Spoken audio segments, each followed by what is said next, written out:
Corona काल में यूं तो कई दिल दहला देने वाली घटनाएं हुई हैं, लेकिन कुछ घटनाएं ऐसी होती हैं जो पूरी जिंदगी के लिए एक तकलीफ, एक दर्द बन जाती हैं। ऐसा ही कुछ अजमेर की रहने वाली एक सामाजिक कार्यकर्ता के जीवन में भी हुआ है। अजमेर में शास्त्री नगर में रहने वाली विनीता जैमन के साथ कोरोना काल में दो ऐसी घटनाएं घटी हैं जिसने उनके जीवन को झकझोर कर रख दिया। सरकार लाख दावा कर लें कि उसने कोरोना से लड़ाई के लिए बहुत कदम उठाए, लेकिन यह दो घटनाएं सरकार को उनके दावों का आईना दिखाने के लिए काफ़ी हैं। विनीता जैमन की बहन उषा दीक्षित दिल्ली में रहती हैं। उनके जीजा को कोरोना हो गया। अस्पतालों में ना तो ऑक्सीजन मिली और ना ही कोई अन्य मेडिकल सुविधाएं।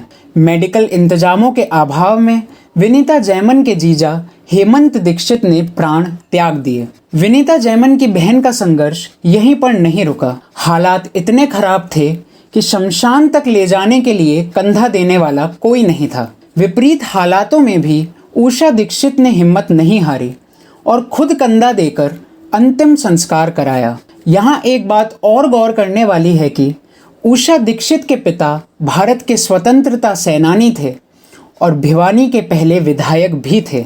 विनीता जैमन को अंदर तक हिला देने वाली दूसरी घटना भिवानी में रहने वाली उनकी मामी से जुड़ी है। कोरोना होने के बाद मामी आशा लता को भिवानी के एक अस्पताल में भर्ती कराया गया, जहां उनकी मौत हो गई। इसके साथ ही मानवता को शर्मसार कर देने वाली एक घटना और घटी। अस्पताल प्रशासन ने मृतका के करीब 4 लाख रुपए कीमत के सोने के गहने उतार कर रख लिए और बॉडी को कोरोना की काली पॉलीथीन में पैक कर दिया। जब परिजनों ने मृतका के गहने की बात की तो पहले तो अस्पताल प्रशासन ने कहा कि मृतका के शरीर में सूजन होने के कारण सोने के गहने नहीं उतारे गए हैं। लेकिन जब परिजनों और स्थानीय लोगों ने हंगामा खड़ा कर दिया तो कुछ देर बाद विवाद बढ़ते देख अस्पताल के लोगों ने मृतक आशा लता के 4 लाख रुपए के जेवर परिजनों को वापस दे दिए। यहाँ यह बात भी गौर करने वाली है कि मृतका आशा लता के पति भिवानी कोर्ट में जज रहे थे। आइए सामाजिक कार्यकर्ता विनीता जैमन के मुंह से ही सुनते हैं इंसानियत को शर्मसार कर देने वाली इन दो घटनाओं को। परिवारों के साथ ऐसी घटनाएं घटी है जो वाकई में दिल को दहला देती है। हमारे साथ इस बारे में बात करने के लिए भारतीय जनता पार्टी की नेता और एक सामाजिक कार्यकर्ता के रूप में बड़ी पहचान अजमेर में रखने वाली विनीता जैमन है। हम विनीता जी से ही जानेंगे कि आखिर उन्होंने इस कोरोना काल में ऐसा क्या देखा कि वो पूरी ज़िंदगी भर के लिए अपने आप को एक असहज महसूस करेंगे। विनीता जी, आप बताएंगी कोई घटना का? देखिए, कोविड ने इस बार मेरे अपनों को बहुतों को छीना है। उसका दुख मैं कभी बयान नहीं कर सकती, भूल नहीं सकती। सबसे बड़ी बात, मेरी सगी छोटी बहन जिसके हस्बैंड की डेथ हुई, कोई कंधा देने वाला नहीं था। मेरी बहन ने अपने हस्बैंड को कंधा देके अर्थी तक लेके गई थी।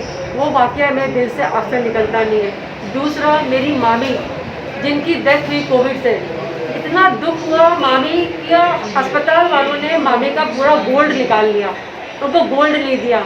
मेरे नाना फ्रीडम फाइटर, वहाँ के पहले विधायक रह चुके थे कांग्रेस के। मेरे मामा हाई कोर्ट के जज। इतनी अप्रोच थी तो उन लोगों ने हंगामा करा। तब हॉस्पिटल प्रशासन ने आके माफ़ी मांगी और मेरी मामी का पूरा गोल्ड उनको वापस करा।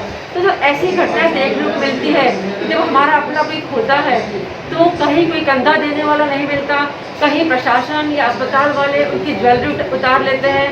तो ऐसी घटना को देख के ही जो घटना मेरे परिवार के साथ बीती है, मैं इसको कभी नहीं भूल सकती। क्योंकि आज भी मेरी मामी नहीं रही, मुझे पता है मेरी बहन के हस्बैंड नहीं रहे, मैं जब सोचती हूँ कि वो लेडी जो अपने हस्बैंड को कंधा देकर शमशान में गई है, उसने अर्थी में अपने हस्बैंड की बॉडी रखी है, उस पर क्या बीतता होगा।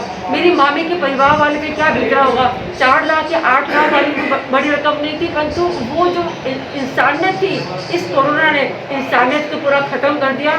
और ये जो घटनाएं हुई मेरे परिवार के अंदर, मैं इसको कभी नहीं भूल पाऊँगी। इसको मरु प्रहार, हर खबर सबसे पहले घर बैठे आपके मोबाइल पर।